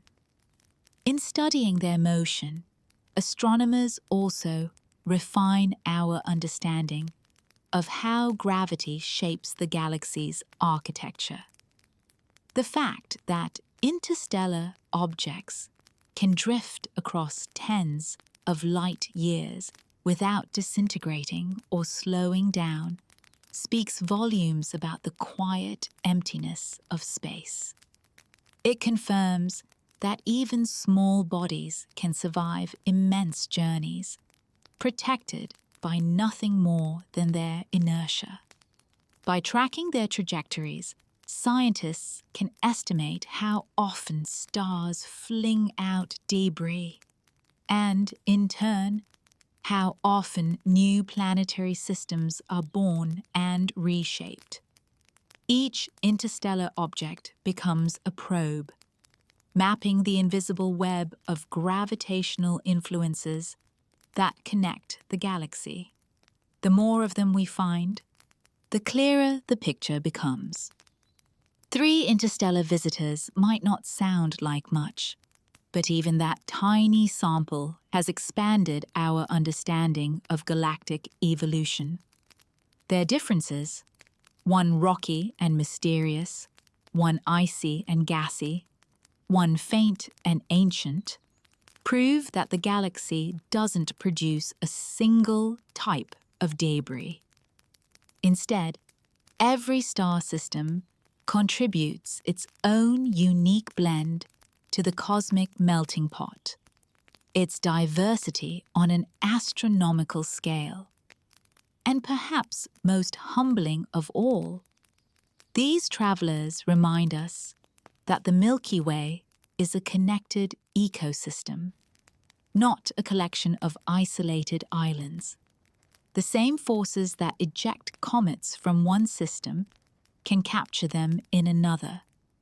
The same collisions that create debris here may send fragments of our solar system drifting out into interstellar space, to one day appear as mysterious visitors to someone else's world. It's a galactic version of the butterfly effect. Except instead of flapping wings, we have planets hurling mountains into eternity. The scientific significance of these detections can't be overstated. They're not just curiosities, they're living data points in the grand story of cosmic evolution. Each one offers a rare chance to peek into another star's workshop and see how nature builds worlds elsewhere. The fact that we can detect them at all speaks to how far our technology has come, and how much more we still have to learn. Someday, we might even send a spacecraft to intercept one of these visitors. Plans are already being drafted, missions that could chase down the next interstellar object and sample it directly. If that happens, it would be the ultimate scientific souvenir. A handful of alien dust from a star we've never seen, holding secrets of how planets form and evolve across the galaxy.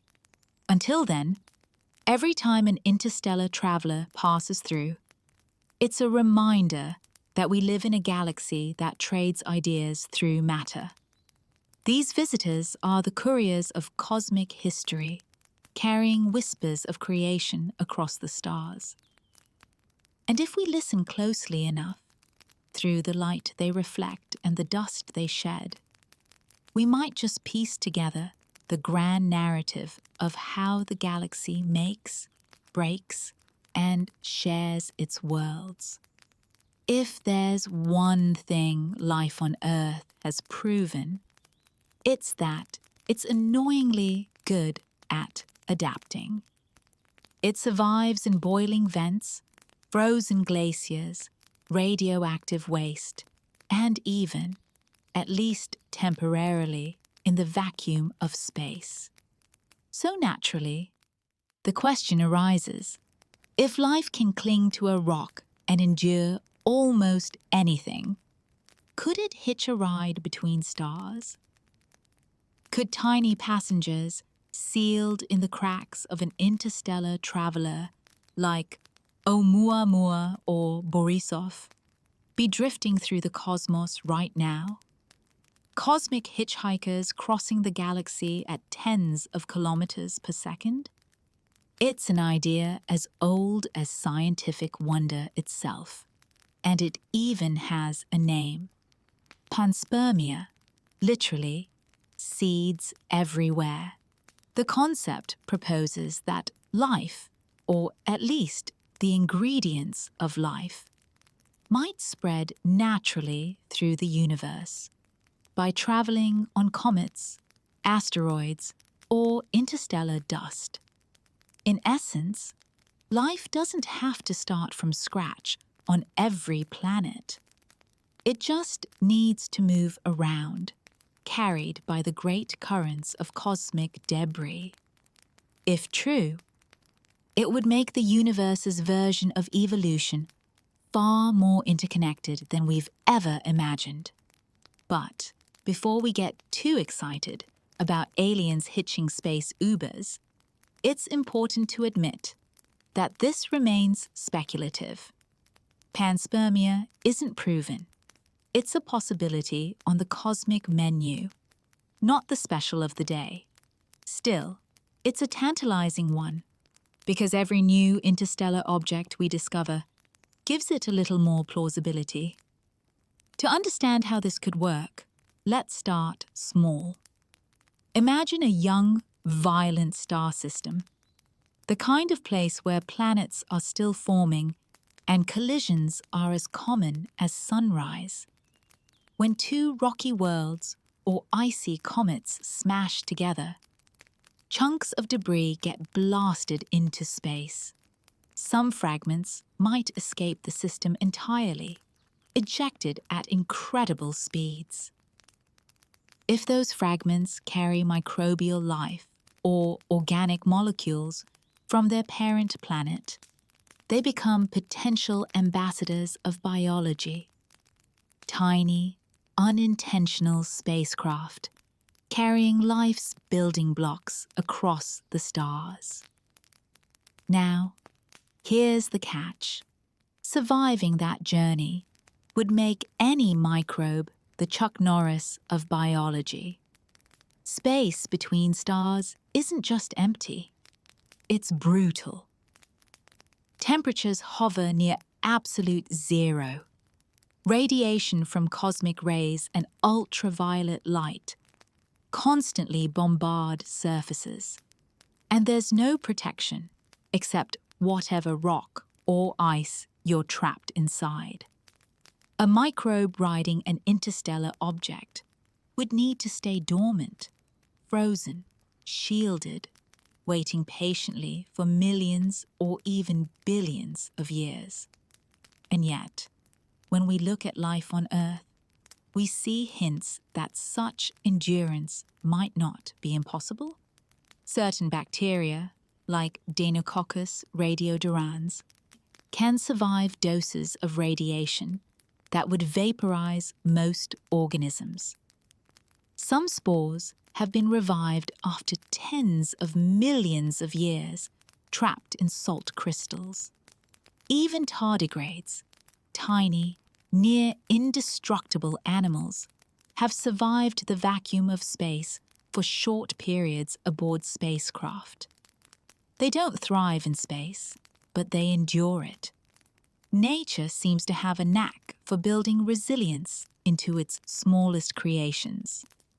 If microbes can endure for just long enough, an interstellar journey might be survivable, especially if they're buried deep inside a protective rock or ice layer. The outer shell would take the brunt of radiation and impacts, leaving the interior cold but stable. When the rock finally enters another star system and passes near a habitable planet, tidal forces or atmospheric friction could release the material, sprinkling the surface with alien chemistry, or perhaps something more. If life can survive hitchhiking through space, as one astronomer joked, then the universe has the strangest carpool system imaginable. It's hard not to picture a galaxy full of microbial tourists, quietly swapping worlds on the backs of comets. Of course, there's a big difference between carrying life and spreading it. Most scientists who entertain panspermia focus not on whole organisms making the trip, but on the transport of organic molecules, the chemical precursors of life. Complex carbon-based compounds like amino acids, sugars, and nucleobases can form naturally in space. We've detected them on comets, in interstellar clouds, and even floating freely between the stars. These molecules are hardy, and they can survive radiation far longer than living cells. If they're delivered to a young planet with water, warmth, and time, they might act as seeds for life to eventually take root. In that sense, every interstellar object that passes through our solar system could be carrying a sample of another world's chemistry, alien ingredients from someone else's planetary kitchen.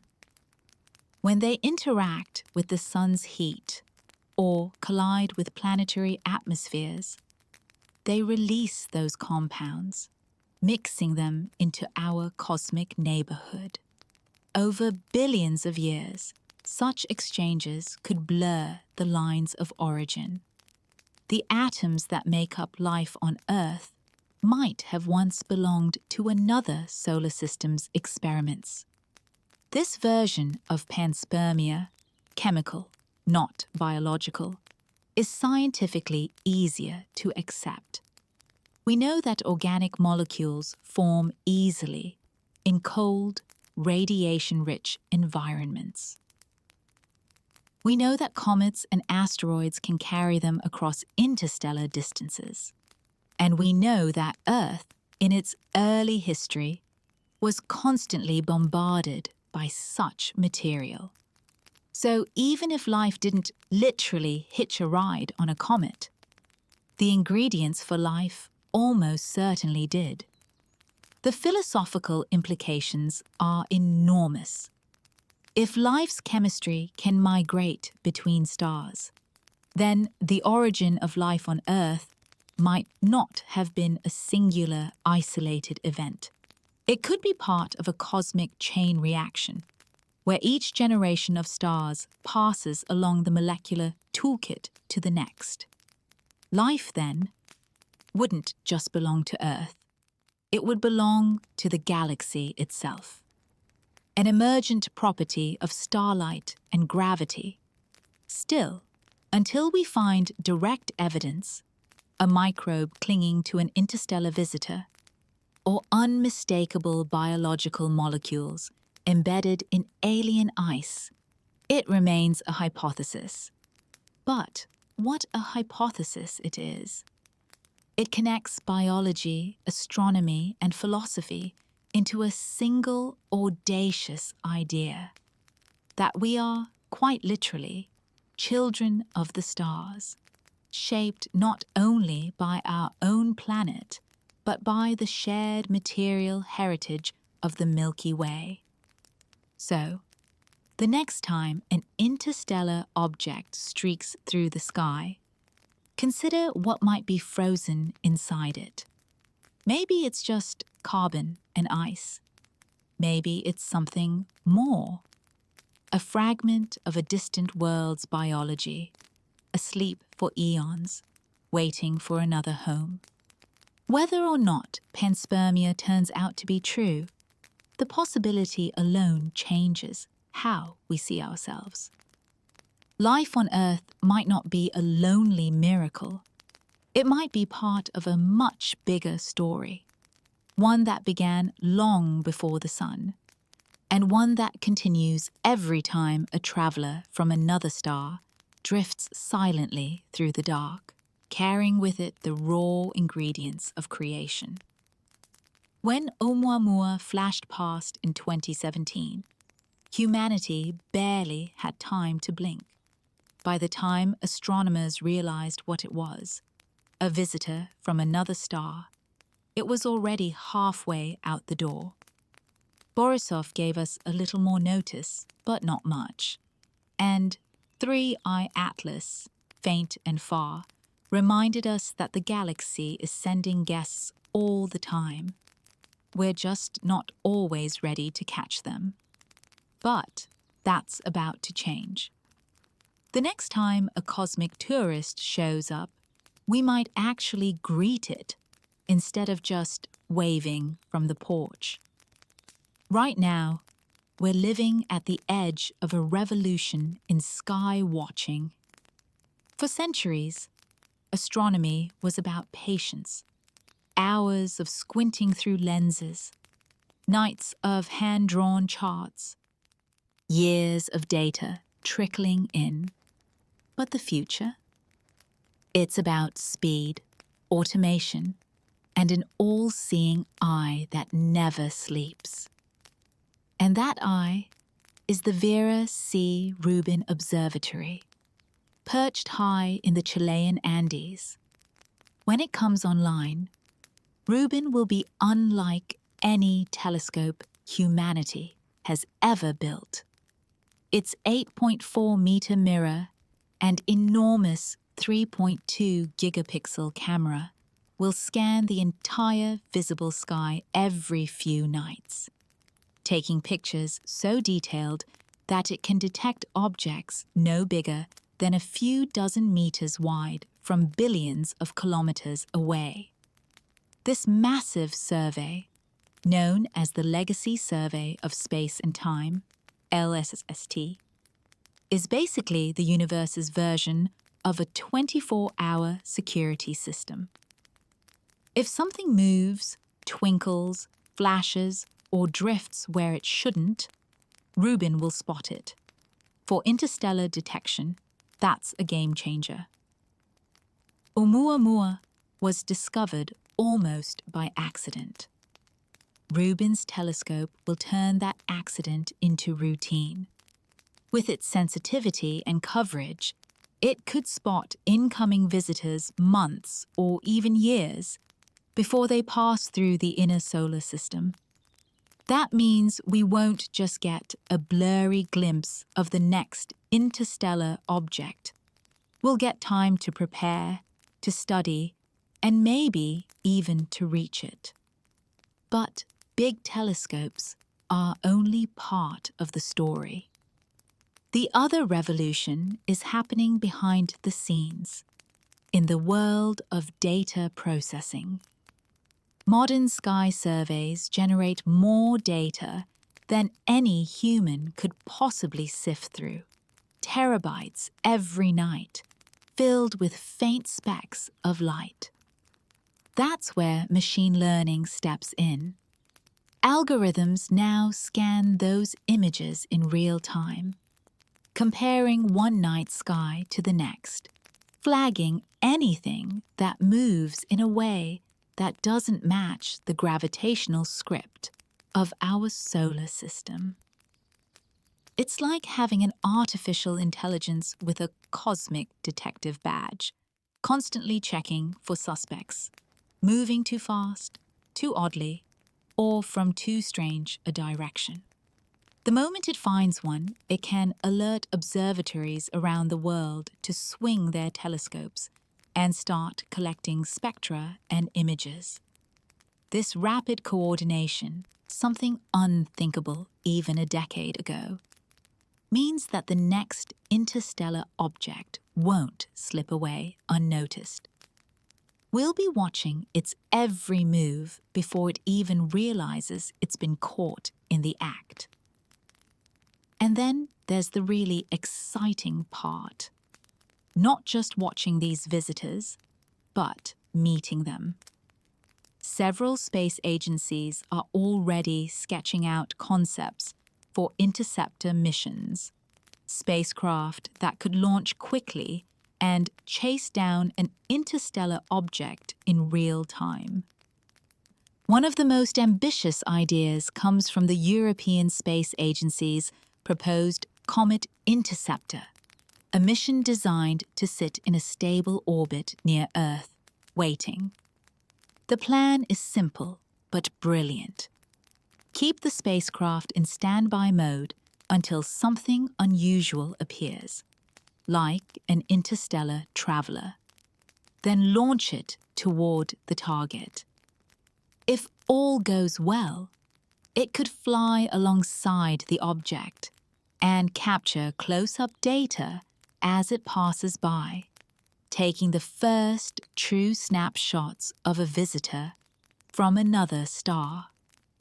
NASA has also been toying with similar ideas, brainstorming ways to use rapid response launch systems or solar sail technology to intercept incoming objects.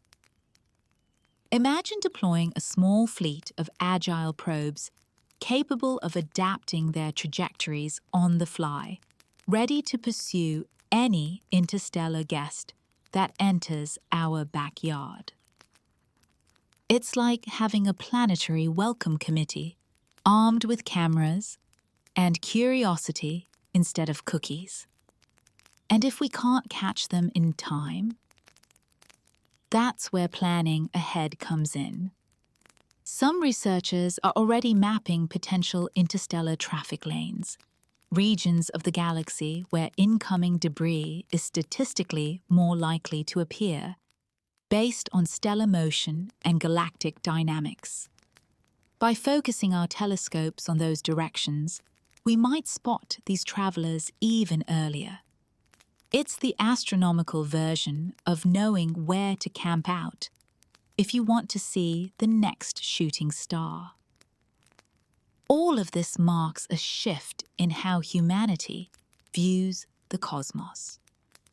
For most of history, we saw space as static, a glittering backdrop to our local drama.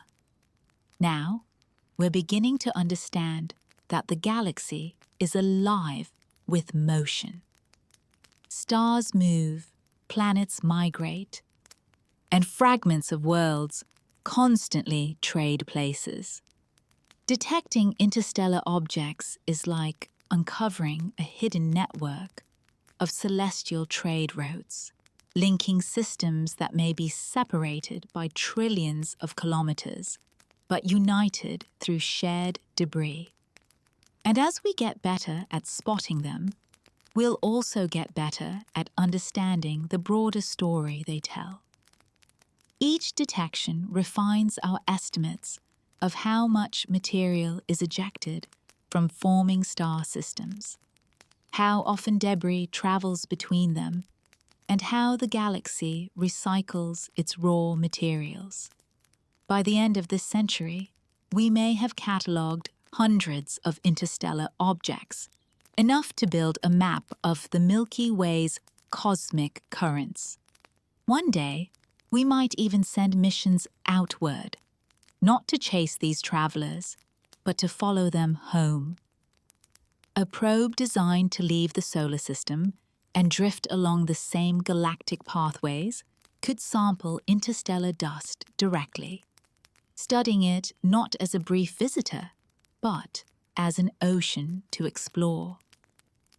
Humanity's first true galactic expedition might begin not with a rocket aimed at a distant star, but with a small spacecraft hitching a ride on the same gravitational tides that carry these ancient wanderers between worlds. The next interstellar visitor may be years away, or it might already be inbound, faint and unnoticed, gliding through the outer darkness as you read this. But one thing is certain. When it arrives, we'll be ready. The telescopes will already be watching. The computers will already be listening. And maybe, just maybe, a spacecraft will be waiting with its engines primed, ready to greet our next cosmic guest, not with confusion or panic, but with a simple, scientific hello. Because this time, when the universe sends something our way, we'll be ready to open the door. Every once in a while, the universe sends us a reminder that we're not the center of anything. A faint object streaks through the solar system, cuts across the planet's neat orbits, and then vanishes into the dark, leaving behind more questions than answers.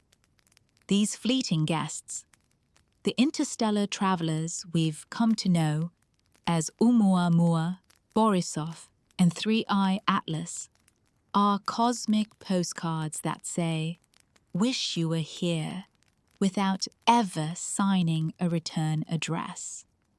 They remind us that our solar system isn't a sealed bubble. It's a house on a busy galactic street, with neighbors who occasionally toss things over the fence. Icy fragments, dusty relics, maybe even the molecular leftovers of their own planetary dramas. And every time we find one of those fragments drifting through, we're reminded that the galaxy isn't just full of stars, it's full of stories. For most of human history, we thought of the solar system as an island. The sun and its planets were our local family, self-contained, perfectly arranged. But these interstellar objects prove that we're part of a much bigger ecosystem. The Milky Way is more like a vast, messy neighborhood, a place where everyone's constantly renovating, breaking things, throwing out debris, and occasionally launching it into someone else's yard. We're not isolated. We're in a long-term, unspoken exchange program with the rest of the galaxy. Every passing interstellar object is a message in a bottle from another world, drifting through the dark, whispering that we're not alone, not in life maybe, but certainly in rocks. It's the universe's way of saying, hey, I share my leftovers too. The sheer randomness of it is humbling. Think about what it takes for a chunk of rock to travel across interstellar space and end up here. First, it must be born in the chaos of another star's nursery, shaped by its gravity and heat. Then, at some point, a collision or planetary encounter must fling it free, fast enough to break the gravitational grip of its home star. After that, it drifts through the galaxy for millions or billions of years, untouched, invisible, silent. Then, through a chain of chance alignments, it crosses paths with our sun, slips through the outer planets, and reveals itself for a brief cosmic heartbeat before disappearing again. the odds of that happening are staggering. Yet, it does happen. And the fact that we've now found several of these travelers in just a few short years suggests that it happens all the time. The galaxy is alive with motion. Hundreds of billions of stars, each one surrounded by its own retinue of planets, moons, comets, and asteroids.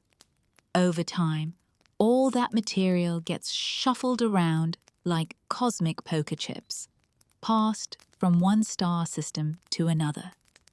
The Milky Way, far from being a static painting, is a grand circulation system, a slow, elegant exchange of matter, energy, and history. It's poetic to think that somewhere out there, in another solar system, astronomers might be watching a faint dot streak through their skies and wondering the same thing we are. Where did that come from? For all we know, Earth itself has already sent a few ambassadors into the void. Every time a meteor impact flings debris into space, a handful of rocks may escape entirely, destined to wander between the stars.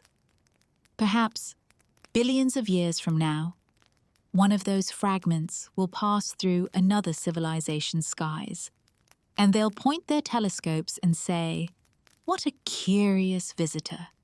Where could it have come from?" If the galaxy had a group chat, this would be it. Not in words or signals, but in the slow, steady exchange of material. Fragments of planets, frozen molecules, the dust of creation, all drifting from one world to another. We may never hear from aliens, but their geology has already stopped by to say hello. And in that sense, these visitors are more than scientific curiosities. They're philosophical reminders. They tell us that boundaries are illusions. The line between our solar system and the rest of space is like a shoreline, constantly shaped by tides we can't see. We're participants in a galactic cycle that's been running since before Earth formed. The atoms that make up our oceans, our mountains, and even ourselves have probably been parts of other stars, other planets, other cosmic experiments. The universe is less like a set of isolated worlds and more like one grand, interconnected organism, its parts exchanging pieces over eons. Of course, it's easy to get sentimental about this. There's something profoundly comforting about the idea that we're made of the same stardust that drifts between worlds. But it's also a bit funny if you think about it. For all our pride in being intelligent life, the galaxy seems to have a far better recycling program than we do. It's been reusing the same atoms for billions of years, and every so often, it even sends us a sample delivery, no postage required. Maybe that's the real gift of these interstellar visitors. They make us pause and zoom out to see ourselves not as a lone speck in a void, but as one eddy in a much larger cosmic current. They connect us, not through communication or consciousness, but through matter itself. Every time we detect one, we're reminded that our story doesn't start or end with the sun. It's woven into the Milky Way's long, winding narrative, a story written in dust, gravity, and time. Someday, our telescopes will spot another faint, fast-moving dot in the sky, and the world's astronomers will rush to study it. Spectra will be analyzed, trajectories plotted, headlines written. But beyond all the data, there will be something deeply human in that moment. Wonder. The same wonder that has driven us to look up since we first noticed the stars. Because in the end, these interstellar visitors aren't just travelers from distant systems. They're mirrors, tiny, fleeting reflections of the galaxy's restless spirit, and, by extension, our own. They show us that everything moves, everything changes, and everything connects. So the next time you look up at the night sky, imagine one of those cosmic messengers gliding silently overhead, a speck of alien stone on a billion-year journey. It doesn't wave, it doesn't stay, it just passes through, quiet, ancient, and full of stories. And maybe, just maybe, it's whispering as it goes. You're part of this too.